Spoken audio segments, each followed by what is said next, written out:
Hi, I'd like to welcome you to the Microlearning Bite-Sized Microlearning Bite-Sized Learning Delivers Big Results webinar. We are excited to have you here today, and thank you for joining us. My name is Laura Riskus. I will be managing your questions in the chat queue. So if you'd like to ask any questions, feel free to enter them into the chat queue, and we'll be stopping throughout to answer these questions in different parts of the webinar. So thank you for your participation. I would like to actually start the webinar by certainly talking about a few items. Let me go ahead and get myself situated here. Excellent. All right, so first we'd like to talk about, and we'll give you an overview of the agenda here, but first we're going to talk about Caveo Learning, introduce you to our company here.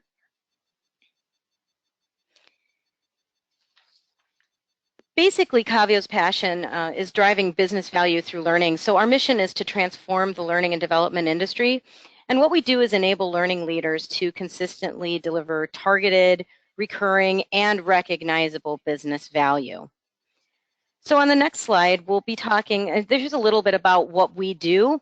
And this is some of the areas in which we play. So we work in the learning technologies area, certainly supporting LMS, and other areas including e-learning and mobile learning and virtual learning. The learning and performance solutions area, so this is organizational change management, a little bit around curriculum, and certainly technical training and instructional design. Around execution support, which includes managed services and managed staff, and the strategic learning consulting, which focuses mostly on learning strategy and project planning, but we also cover our organizational development and some of the other areas here that are listed. As you can see, we provide learning strategies and solutions in many different industries, including healthcare, technology, energy, financial services, telecommunications, and many others. So without further ado, thank you for your time. I'd like to introduce our presenters. And I'll start by introducing Tammy. Tammy, thank you so much for running the webinar today. Happy to be here. Thanks, Laura. Yes, my name is Tammy. I have been in this business for a long time, as it says there, probably a little bit longer than that. I spent about 10 years in the wireless industry when it was still an emerging technology. And then another 10 approximately as an independent contractor working with a lot of different companies and local universities. I've worked for AT&T Wireless, for Netflix, for the Bill and Melinda Gates Foundation, and also pretty extensively at Microsoft. As it says, I have a master's degree in creative writing, and I've been a learning solution manager here with Caveo for about a year. And hi, this is Barb Opyt. I'm also a Learning Solution Manager with Caveo. I've been in and around learning and development for a number of years in various settings, corporate, tech startups, as well as higher education. And I just really enjoy creating programs for our clients at Caveo that incorporate so many of the ideas that we're going to share with you today. So let's go ahead and get started, shall we? And I do want this to be a conversation, so please do use your chat feature, and we'll be stopping occasionally to respond to what you have to say. So the first thing that we want to do today is to talk about why e-learning. What is it that we're so excited about here?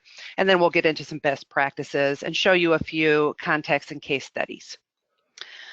So now, your microlearning may not have this kind of impact, but anyone who tells you that major change isn't possible in short bursts is just wrong.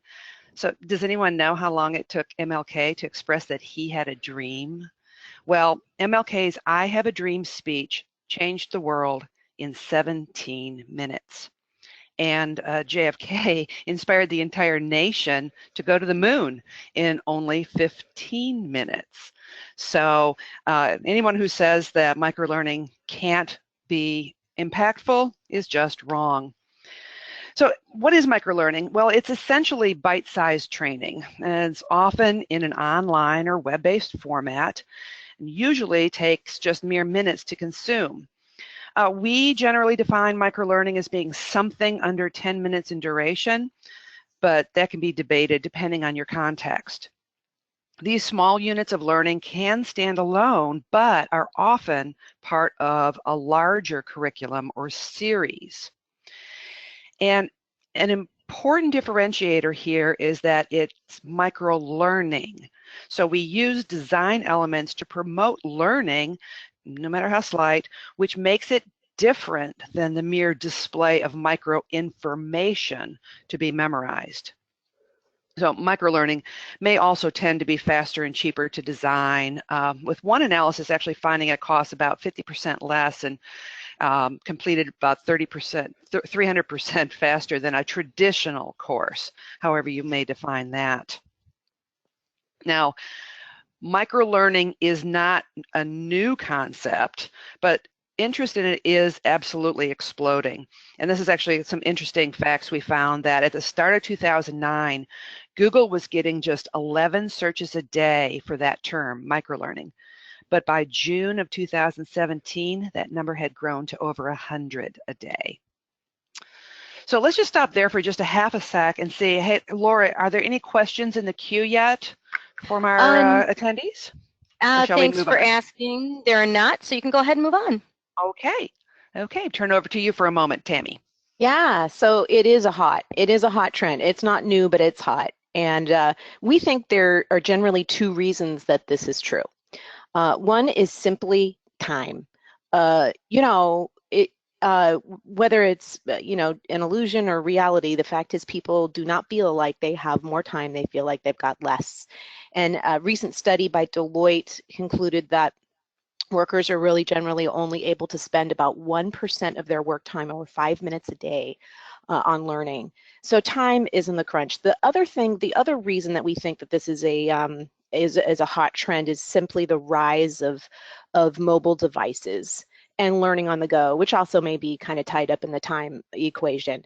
But the fact is, more and more people are using their phones or tablets or small devices on the go. In fact, I saw somebody at the gym last night in the hot tub on their mobile phone. I don't know what they were doing with their mobile phone, but it's, people are learning in all kinds of situations and on the go fast.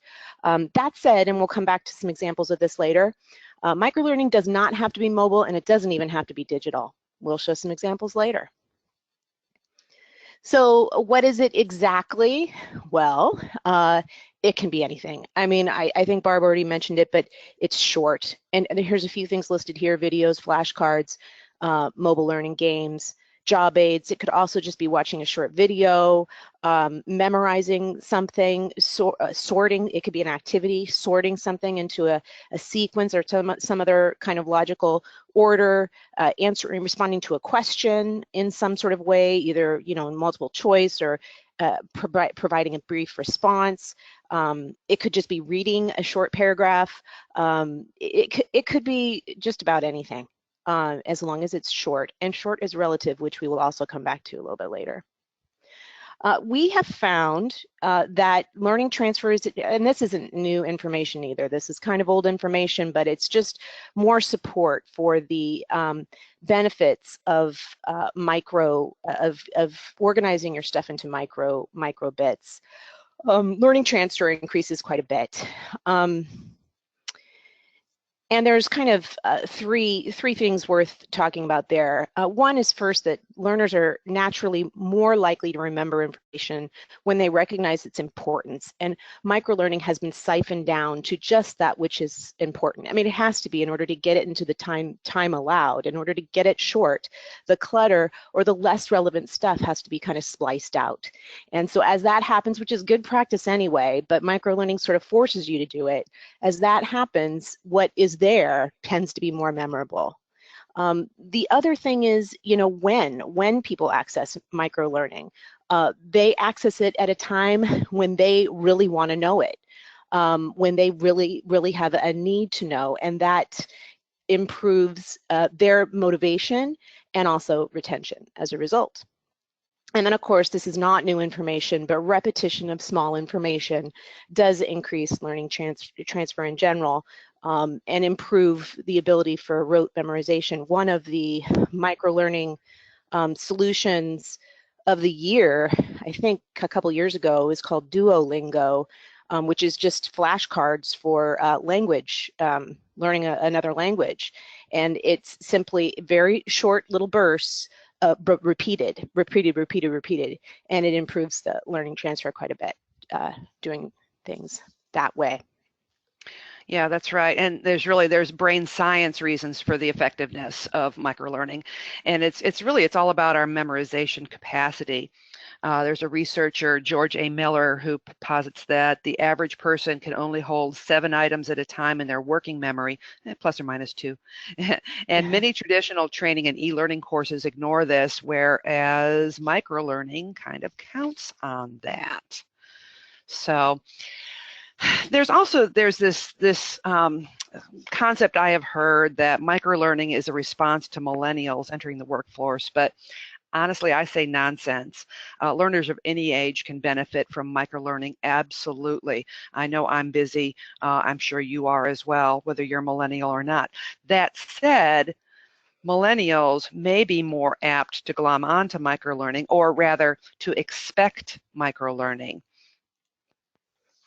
So I want to hear a little bit from our audience. If you would please check out your chat feature and let's hear from you. Why do you think microlearning is so hot right now? Or even what specific benefits is your organization seeing from microlearning? Or if you're not really doing it yet, what are some of the factors leading you to consider giving it a try? Tell us by using the webinar question feature and we'll read off some of those responses. And Barb, while people are typing in some questions, one of the questions that actually came in a little bit earlier, it looks like faster development time is a key factor, Gotcha. as well as some of the time restrictions for learners. So that's something. Yeah, I can relate to both of those responses. I know it's true. I can find 5 or 10 minutes a day for learning, but even if I can't find a consistent hour in my day, I can still find that 5 minutes to learn something new. As far as faster development time, yes, clearly creating 5 minutes of e-learning is faster than creating a half an hour of e-learning, for example. Absolutely. I've got some really good responses here. Certainly, one person has mentioned that they need to find information without sitting in a 5-day class. That takes a lot of time, right? And another one of our attendees had mentioned that they think that Google and Twitter have a set of pattern. They have a set pattern for those short bursts as well. Yes, I actually like that very much too. The having that pattern and also it almost like enables people to look for that learning, doesn't it? Mm-hmm. Absolutely. There's also one of our attendees has also mentioned that it allows for alignment for a national organization with different locations. That's sure. Point. Tammy, did you have something you wanted to comment on that? Oh, no, just to kind of agree with everything that's been said. Yeah. I can't actually see the chat, but on the Twitter thing, there's something in the world of writing called Twitterature, which is 140 character pieces. And I honestly think that the box that many of us in the learning and development space have felt pressured by the box kind of we're being put in by social media, by Twitter, but it doesn't have to be a box. It can actually be a challenge, and if you view it that way, it can be both fun, and you might find that you innovate surprisingly in the space. So yeah, I think it's all good. It's all driving improvements. Absolutely. Yes, I agree. I think it is actually driving us to a more learning culture that we're used to going out and learning about things as well. So I love it. Okay. There's some other, go ahead. There's one other thing that I just wanted to just share with you. There's also somebody who had mentioned that people need learning on demand that covers what they need in as little time as possible. I think many of us, and this participant has mentioned it, but many of us have learned how to do things from a YouTube video where you hadn't known it before, like this person, for instance, changing the headlight right in their truck. They learned it in a 3-minute video. There you go. That's learning. Absolutely. Okay, so let's move on to take a look at a couple best practices about creating microlearning as well as some examples. Yeah, and we broke it down to a few, and a lot of these, by the way, they apply to all learning. They just become kind of specifically really important with microlearning. And the first one, of course, is modularity, and this is important for all learning design, but never more important than microlearning. And how do you know if you've broken it down at just right, the Goldilocks amount, not too much, not too little, and not too much? Well, generally, on the next slide here, if your unit, you'll know you've gone too far if your unit of learning does not stand alone. And that can be subject to opinion, of course, but that's how you need to look at it with that critical eye. Does it stand alone, or does it need something before it or after it in order to, is someone going to be frustrated looking at it because they're missing something that needed to come right before or right after? And it doesn't, if you're breaking down some kind of larger thing into modules that are meant to be in a sequence, that's not as important. But if it's microlearning, it truly needs to stand alone. And the next best practice is, this is important to me. This is kind of my personal passion, and so I think this is always important, but never more so than with microlearning. Excess words have to go. If you can say it in 6 words instead of 10, then your user will love you to say it in 6, whether it's spoken audio or whether it's written. Less and precision is absolutely better. Absolutely. And if you can avoid words altogether, do. Right. Pictures say 1,000 words, and anytime imagery can convey meaning in a single eyeful, the better. We've actually heard that like 83% of our brain processes visual data. So using diagrams and animations will help you show relationships within data. In fact, it's most important to stimulate multiple senses. Adding images or visuals is one way, but also consider adding more audio, more than just narration, such as background or theme music when appropriate, or sound effects, such as for right and wrong answer feedback, for example. Without getting too hokey, you can bring the learner's attention back to the screen when you're doing micro e-learning. And since emotional messages last far longer than strictly informational messages, consider embedding testimonials or other videos that can evoke that emotional response.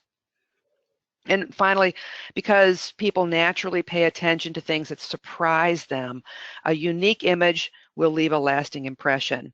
Break out from that standard box or activity occasionally for a unique look that they'll remember. So microlearning in the digital space gets most of the buzz these days, but great microlearning still happens in the real or analog world too.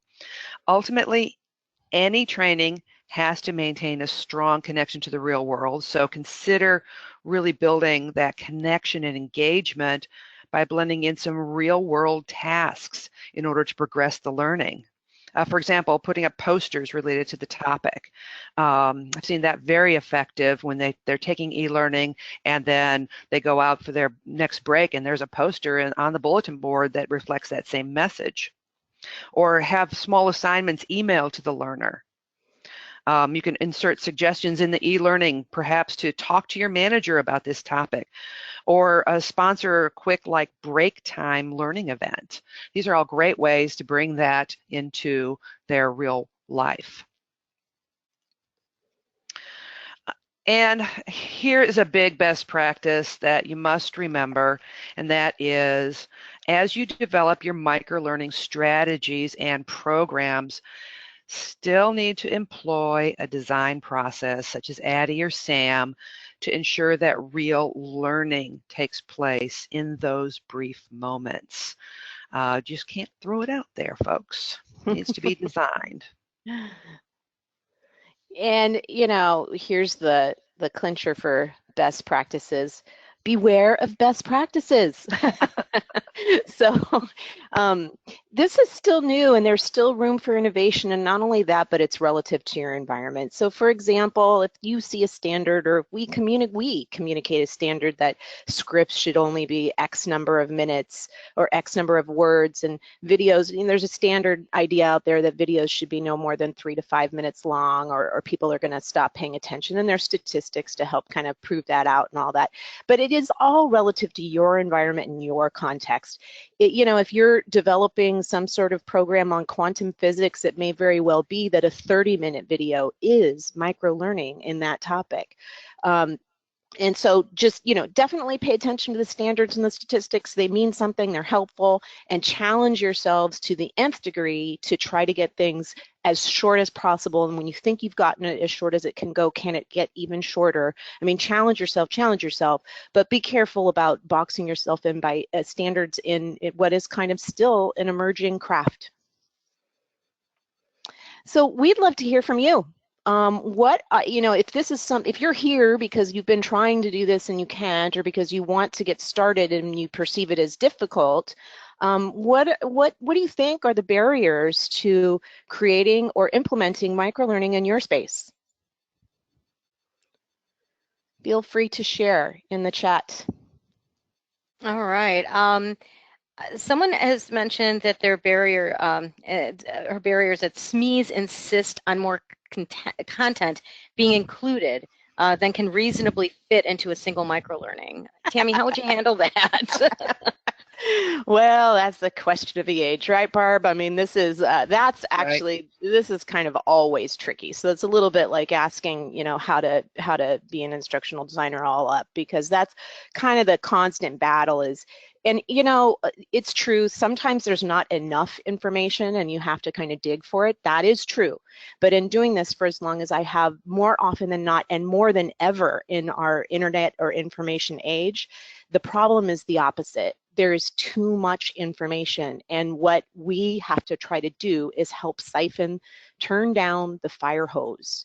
And there is no secret answer. SMEs can all be different, but it is a process, kind of massaging the content and massaging them into getting to realize that it's not in their learners' best interest. The fire hose, that it's well intended. That's the other thing I like to remind people when they're working with SMEs is they're not evil.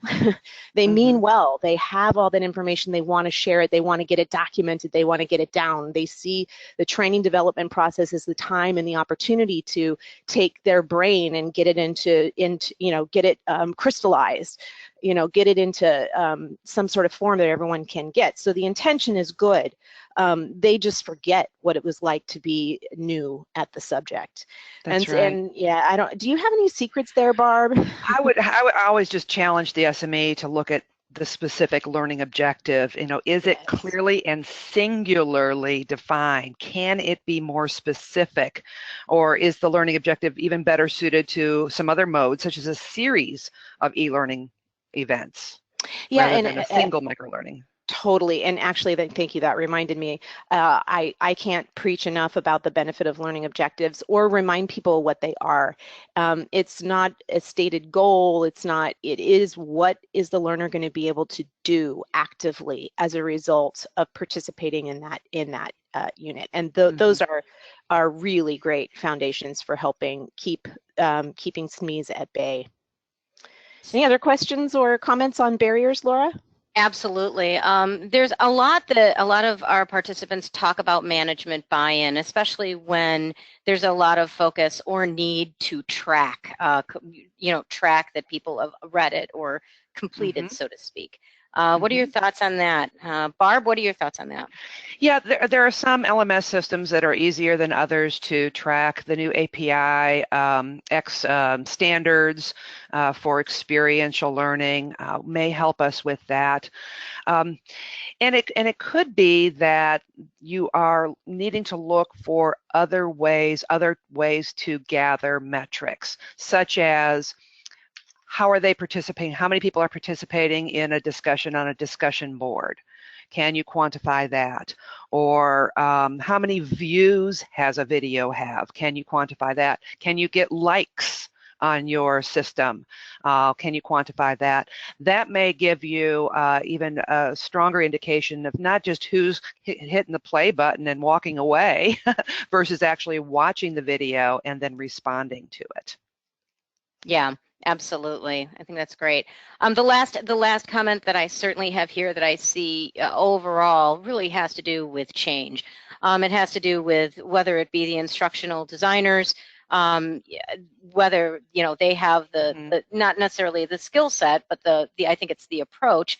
And then also, you have SMEs and you have SMEs who want to put in a ton of information. And Sure. certainly you had mentioned that as one of our first questions. But I think, certainly change in the learning organization was a big challenge here. Yeah. What comes to mind for me there is experiment, try it. Maybe don't try to change your culture overnight. That's often kind of a risky proposition. But where can you add microlearning to enhance what you already have? I think that would go a long way to showing people how it can work. Yeah, using it as a spice rather than the main ingredient as the starting point. That's a good place to start. All right, super. Okay. And I have some great questions here. I will hold on to these, and I've been marking them as we go along. So I thank you for your participation.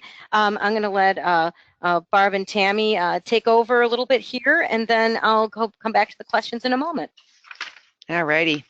So we're going to take a look at some context and some cases, microlearning. Just give you some examples of what may be possible, so give you some thinking. But first, I do want to go back to how not to use microlearning. Microlearning may not be as effective when you need to build really a depth of knowledge or skill rather than using it to help raise awareness levels. For example, Tammy mentioned the Duolingo application earlier, and that really is great for helping learn vocabulary within very short microlearning bursts. But true language fluency is going to require long-term practice and conversations. So people build depth and fluency over time with repeated practice and multiple exposures, and microlearning can help with that. Anything that develops a new mental model will require also practice, feedback, and reinforcement that may need something more than just microlearning. So with all that said, here are some examples of when microlearning can work exceptionally well. And the first one we have is it is definitely not new. In fact, we might even call, reference online help. This is a pick from, I think, RoboHelp, as pretty much the grandfather of microlearning. And if you've been in this business for a while, then you've heard the term just-in-time learning. And so, yeah, the online help systems and online bits and pieces, even when at their onset, which was a long time ago, were all about getting people a small piece of information at the moment that they needed it. And yeah, you can have job aids. I mean, it could be anyway, it doesn't have to be online. It can be a number of methods that you can have reference tools or reference help, but reference tools, yes. And job aids are great, but also consider adding a twist to have learner do something with the job aid, Send them a link to a help topic or a PDF job aid with some instructions to complete a task and report back. We're going to have an example of that we'll show in a little bit. Yeah. So microlearning is also great for refresh and remind. This is actually a series of microlearning modules used as refresher training on key concepts. So learners actually do take longer e-learning modules early in their learning path, but for things that they're not going to be doing very often or things that they'll do later on in their progression of the process, these microlearnings can provide a quick way to refresh and reinforce their learning. And the best practice here is that all of these microlearnings in this series use the same instructional pattern. There's a couple of intro screens followed by a tab interface to show the parts of the process. So users can really jump in there and quickly level set and select what it is that they need to review. Yeah, and then of course demonstration, and we're going to talk about, I mean, the most classic, probably the majority of demonstrations we've done as microlearning bits have been software demos. So those, you know, certainly plentiful. But the example here that you can look at later, we're not going to show it on the webinar if you want, but it doesn't have to just be software demos or little short, you know, demos of very short processes. You can also take things that are a little bit longer and with creative application turn it into a microlearning. So this example, if you end up looking at it on your own, is a demonstration of how to create and test a low fidelity paper prototype of a mobile application. And it's probably about an hour's worth of e-learning or ILT that has been shortened to a 15-minute video kind of enactment of the task with 3 different parts. And then that's been shortened yet again to about 3 minutes.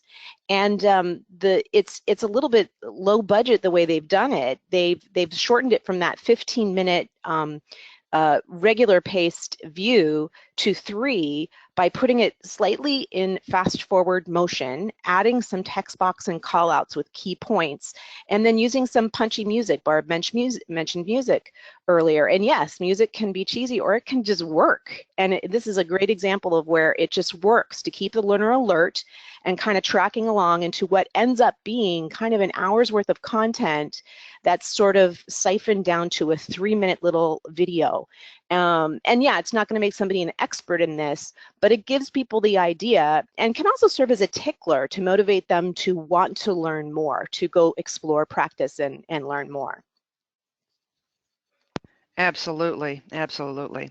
And videos obviously are very popular with YouTube channels, or you can create your own private branded video sites. And these are essentially micro-learning sites. They can be demonstrations, how-to videos, role plays, lecturettes, visual examples with, you know, punchy music, etc. And you know, we do have the Burson by Deloitte study that says most learners won't watch videos longer than 4 minutes. But again, as Tammy pointed out earlier, that is relative. If you do need to have learners watch more than a few minutes of a video, consider creating a playlist to connect the dots between a series of videos. And your videos don't always have to be choreographed or planned. So this is an example, and it doesn't have, this is an academic example, but it doesn't have to be academic. It could be SMEs in your organization. This is the late Kurt Vonnegut giving a 1-hour lecture at a university, and somebody somewhere along the line who was kind of smart about, you know, analyzing that lecture found the golden nugget in it, which is about 3 minutes or so, or it looks like 4 here, but I think I've seen various versions of this that have been between 3 and 5 minutes.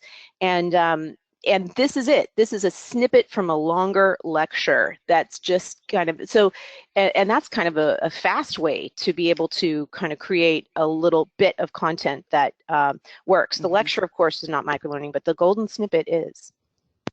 That's right. And consider your SMEs. I'm sure they can talk for hours, right? So you just have to watch for hours and catch that golden snippet and find that golden nugget. That's right. That's right. Okay, so reference to a category might also include things like social or collaborative wikis, where the learners themselves are creating the content. Sharing content on an internal social media platform and sharing the learning is leveraging the knowledge of the crowd to increase the knowledge of everyone. And these things can be tricky to get started and do require a constant thread of new content, but once your audience is engaged and start contributing their own knowledge, they can be a tremendous resource for short but continual learning for a group of learners. I can find 5 minutes of my day and pop into the instructional design team site here at Caveo, or pop over to the Yammer and see what's going on, see what interesting things people have posted, and learn something as I'm between calls or what have you. It's a great way to get the learners involved with their own learning. And then microlearning is a game. So this example is from US Foods. This is available. You can go look at it on your own if you like. It's called, the URL's there, and it's called Tipping Point. And it's really a blended approach. It's kind of scenario or role-based. And we mentioned, Barb mentioned earlier, job aids that inspire somebody to go and do something afterward. Well, this is exactly that. So once you've decided what role you're playing, you may view some tips for making or serving food. And those tips are basically the microlearning unit. But then you might get invited to use the information you learned from the microlearning unit to play a short game and apply those tips. So this is all bits and pieces of microlearning interwoven into a blended kind of learning solution that can be taken in smaller chunks. That's right. I really like that as an enhancement to a bigger program. Here's another example of that, where frontline managers are, taking this extensive program, but it encompasses these layers of content, and along the way they have these short, small little microlearnings to help them with as a reinforcement of the core elements of coaching or working together or leadership and what have you. So it's great as just an extra boost to their learning. And another great way to add a short burst of learning is by setting the learner up to have conversations. I mean, again, in the real world, we want to connect our learning to what we're actually doing. And social conversations are a great way to do that. And I've seen this work very effectively in onboarding training, particularly, where you create a path for the learner to engage with others through either like a passport document or a checklist or treasure hunts or search and discover missions, where they have to go around and have brief conversations with multiple parties about particular topics. We mentioned earlier that microlearning does not have to be digital. Certainly, a lot of the examples we've shown and talked about are digital, but they don't have to be. And even, master digital people, such as Google, know that. So here's an example of something Google has done. They call this learning on the loo, and they also have testing on the toilet.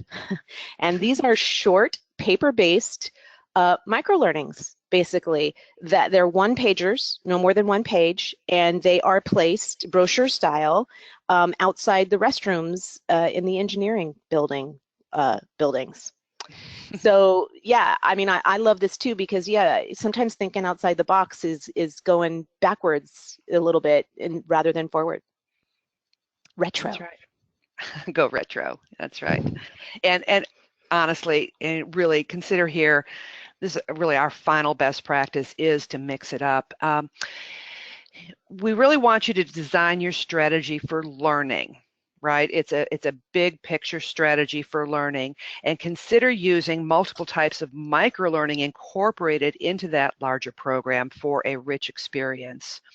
As you know, different types of experiences are going to resonate with different kinds of learners, and a combination of short to the point delivery methods will contribute to that overall microlearning strategy that can better hit the mark with all of your learners. If you're really focused on delivering your learning events through e-learning, for example, absolutely consider some real world microlearning, some real life microlearning outside the box of the computer.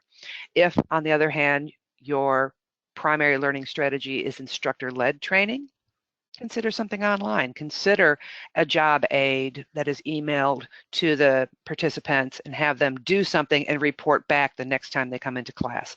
That would be a small burst of learning that would help enhance what you're doing within the classroom. Great. Thank you, everybody, for being here. We appreciate you listening to us for a little while. What else can we help you with related to microlearning? Is there something you were dying to know and we didn't cover? And how can we help you?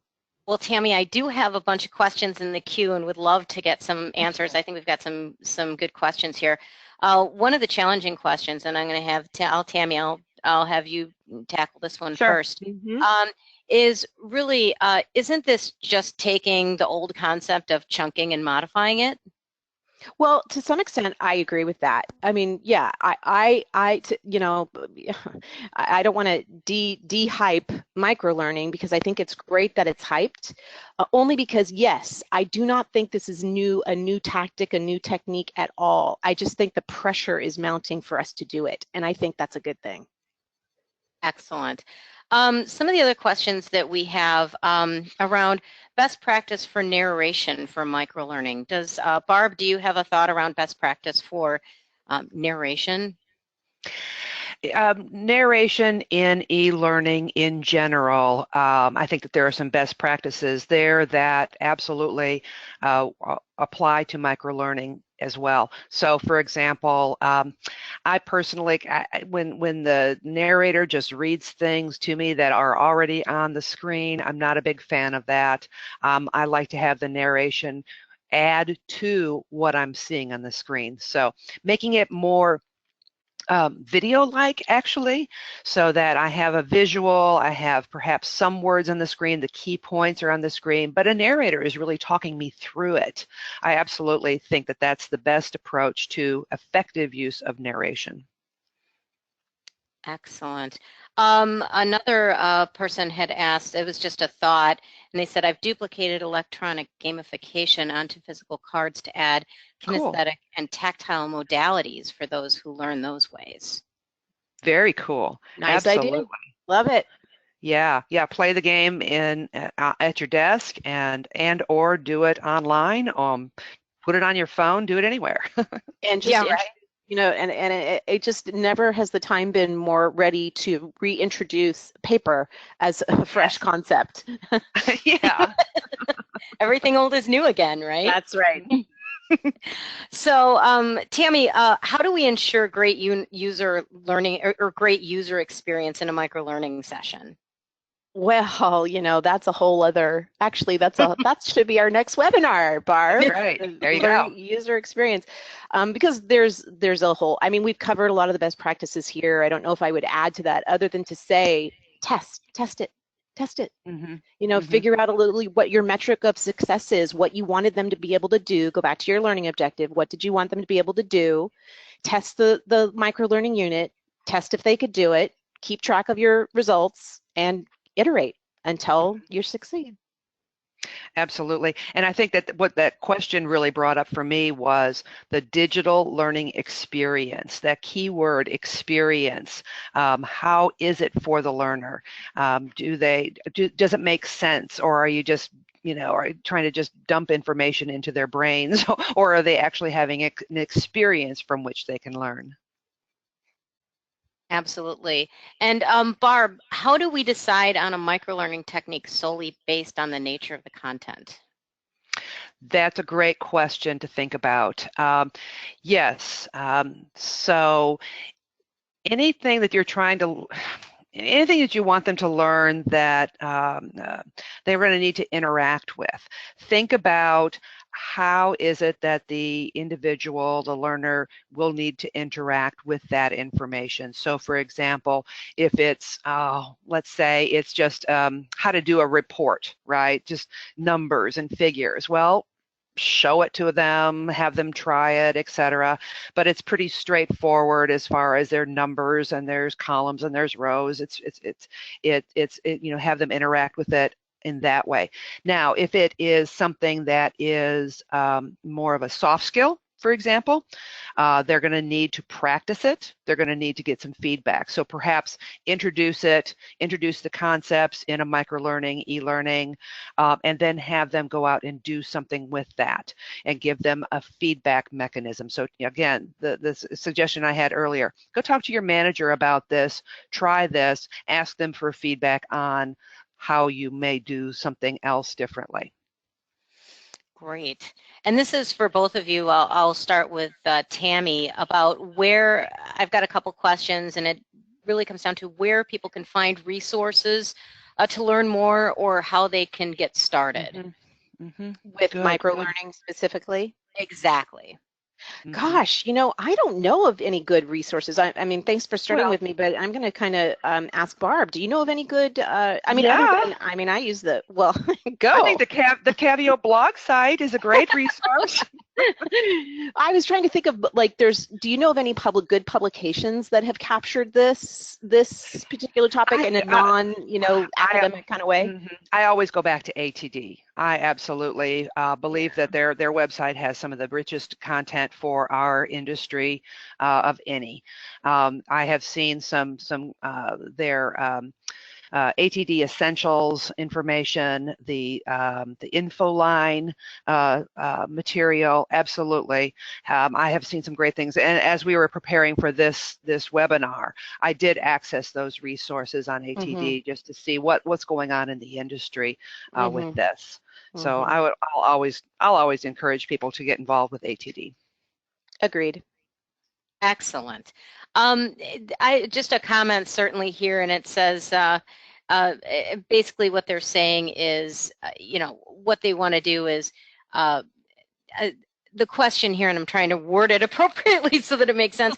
What about seeing microbytes and then taking something on the LMS with a check of your knowledge at the end? So basically, what you would do is present a certain list of microlearning, right? Just little sets of microlearning, and to be able to have a knowledge check or something to that effect. I think that's a great idea. That's kind of what the U.S. Foods example did in a game style, but yeah.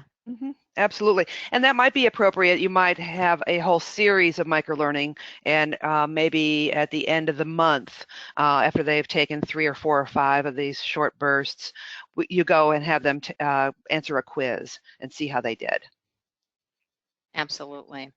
And I think overall, one of the questions that this was a common theme, I think earlier on when we asked one of the questions, was about management buy-in and how much to deliver in a micro learning session and how you measure that. So it's kind of a three-pronged question, right? Yeah. How do you get buy-in? How do you measure it? And what is the limit of delivery of micro? Yeah.